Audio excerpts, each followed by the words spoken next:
सुप्रसिद्ध लेखक श्री मनोज दासଙ୍କ द्वारा लिखित पुस्तकटीर नाँ ହେଲା उपकथा शतक।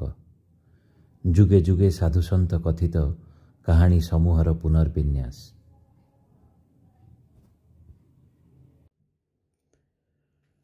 गल्पटीर नाँ ହେଲା अघटन अंतराळे। दिल्लीर किछि दूर जमुना कूल अवस्थित से गाँ। ता चारिकड़े प्रांतर और शस्य भूई, दूरकू दूरकू अन्य गाँ। छविटीए भली सुंदर से गाँ। दिने से गाँव आसी पहुँचिले जड़े साधु। आपण केउठारु आछंती साधु बाबा? पचारिले लोके। गोटाए माँ समस्तंकु जन्म देइछि, तमे जेउ माँ ठु आसीछ मु भी तारिठु आसीछि, उत्तर देले साधु। आसिबार हेतु हेतु ज्ञान मोर नाही। किछि दिन तम मानक गहण रे रहिबार इच्छा हैला तो बास आसीगली। जेबे इच्छा हबो चली जिबी। गाँ लोके गाँ मझी बरगछ मूल साधुंक पई कुड़ियाटीए बनाई देले। दिन केतोटी भितरे साधु समस्तंकर प्रिय बनिगले। खाली प्रिय नुहे, सुख दुखरे, विशेषतः दुखरे से हेले समस्तंकर उपदेष्टा। तांकर रसज्ञान, तांकर बुद्धि विवेक समस्तंकु चमत्कृत कला।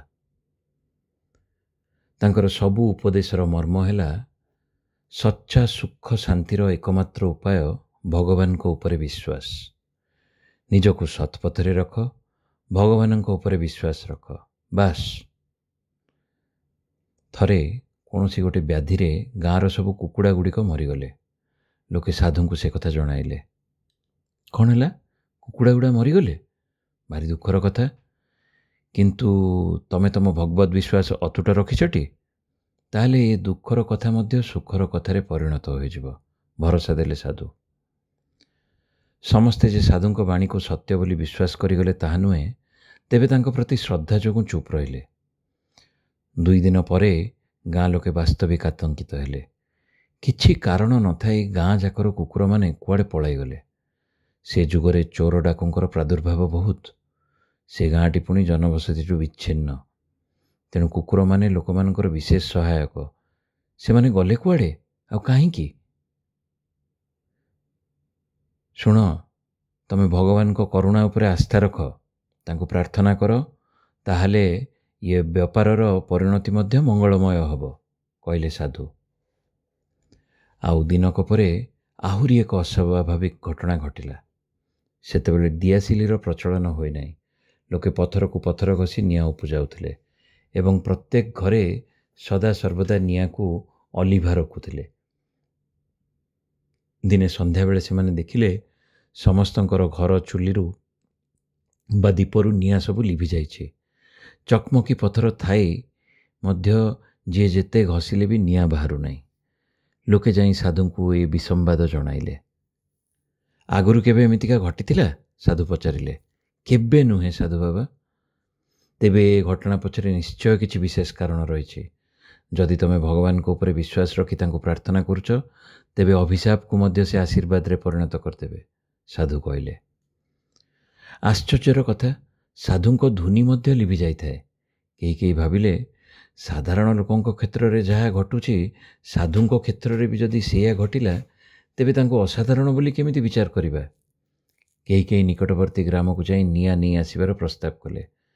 किंतु साधु बेश बलिष्ठ कंठरे सेमानंको कहले, देख भाई माने, रातिए चुली न जलिले तम माने प्राणहीन होई जीव नाही। गोटिए राति भी जदि अनाहार रे काटिबाकू पड़े, तेबे एमिति किछि गुरुतर विपद हब नाही। जते गोटे अघटन घटिछि, काली जाय अपेक्षा करी देखिब नाही काईकी? किए कहिबो तार कारण जणा न पड़िबो बोली काली? परदिन सकाळे आउ साधु को पचरा उचरा न करी 2 जण ग्रामवासी निआं आनिबा पई अन्य ग्राम उद्देश्य रे बाहरी पड़िले। अधा बाटरे सेमाने देखिले जेमिति दूररू धूली झड़ आसुची। गोटे परित्यक्त भंगा पत्थर घर भितर सेमाने आश्रय नेले। परे परे किंतु बुझिले ताहा धूली झड़ नुहे, गोटे दुर्धर्ष विदेशी आक्रमणकारी घोड़ा सवार बाहिनी। सेमाने नगरी लुंठन और छारखार करी पाखापाखी गाँ सबुरे पशि लुटतराज और अबाध हत्याकांड घटाई चलथिले। सेमाने अटकिले से भंगा कोठा पाखरे। सैन्य दलर नेता और तार पुओ ବାହିନୀ ଆଗରେ ଥାଆନ୍ତି।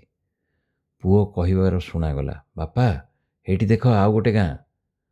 ସେ ଟୋକା ସେହି ସାଧୁଙ୍କୁ ରହୁଥିବା ଗାଁ ଆଡ଼େ ଆଙ୍ଗୁଳି ନିର୍ଦ୍ଦେଶ କଲା।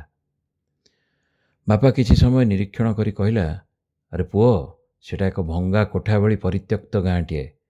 କେମିତି ଜାଣିଲ? ଆଖି କାନ ଖୋଲି ଲକ୍ଷ୍ୟ କର। ସାରା ଗାଁରେ କୌଣସି ସ୍ଥାନରୁ ସାମାନ୍ୟ ଧୂଆଁ ବି ଉପରକୁ ଉଠୁନାହିଁ। ବର୍ତ୍ତମାନ ସକାଳ, ଅଥଚ କୁକୁଡ଼ା ରାବ ବି ଶୁଭୁନାହିଁ। ଗୋଟେ ବି କୁକୁର ଭୁକୁନାହାନ୍ତି। ଗାଁରେ ଜନମାନବ ନାହାନ୍ତି, ସେ କଥା ବୁଝିବା ପାଇଁ ଏହାଠୁ ଅଧିକା ପ୍ରମାଣ ଆଉ କ'ଣ ଲୋଡ଼ା?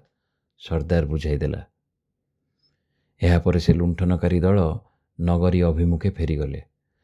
ଦୁଇ ଗ୍ରାମବାସୀ ଯାଇ ଥରି ଥରି ଗାଁରେ ସେ ଖବର ଦେଲେ। ସାଧୁ କେଡ଼େ ମୂଲ୍ୟବାନ କଥା କହୁଥିଲେ ସେତେବେଳେ ସମସ୍ତେ ଉପଲବ୍ଧି କଲେ। ତାଙ୍କୁ କୃତଜ୍ଞତା ଜଣାଇବା ମାନସରେ ସମସ୍ତେ ଯାଇ ତାଙ୍କ କୁଡ଼ିଆ ପାଖରେ ପହଞ୍ଚିଲେ। କିନ୍ତୁ କାହିଁ ଗଲେ ସାଧୁ ବାବା? ସେ ଚାଲି ଯାଇଥିଲେ। ତାଙ୍କର ପରବର୍ତ୍ତୀ ଶିବିରର ଠିକଣା କାହାକୁ ଜଣା ନଥିଲା।